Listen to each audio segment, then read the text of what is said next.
Les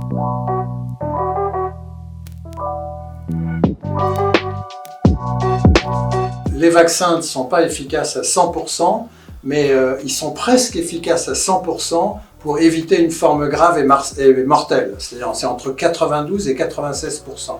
Dans les formes qu'on observe chez les gens vaccinés, donc, il y a très peu de formes graves. Et ils ont un autre intérêt, c'est quand beaucoup de gens sont vaccinés, le virus circule quasiment plus ou très peu dans la population.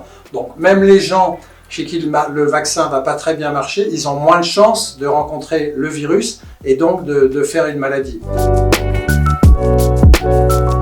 Il y a deux indicateurs pour savoir comment marche un vaccin. On parle beaucoup des anticorps qu'on sait doser dans le sang, mais ils disparaissent relativement vite et ils n'établissent pas une corrélation parfaite avec la protection immunitaire.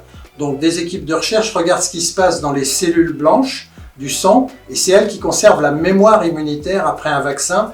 Et donc ils ont trouvé qu'en réalité ces vaccins ont l'air de protéger très bien et peut-être assez longtemps. Donc on verra quand on aura suffisamment de recul, est-ce que c'est 1 an, 2 ans, 3 ans? Aujourd'hui on ne sait pas trop, on sait qu'en dehors des cas particuliers des gens immunodéprimés, la protection vaccinale a l'air excellente. Le premier objectif de la vaccination, puis avant la vaccination des gestes barrières et des mesures qu'on a prises, c'est de diminuer à la fois la mortalité et le nombre de malades. Malheureusement avec le Covid, comme avec d'autres maladies virales, mais pas toutes, il semblerait que dans peut-être jusqu'à 10% de la population des gens qui auront fait des formes symptomatiques, c'est-à-dire avec des formes assez sérieuses comme une grosse grippe, chez eux, quelques semaines après, réapparaissent des symptômes qui vont durer très longtemps. Et on a appelé ça syndrome post-Covid ou plutôt Covid long.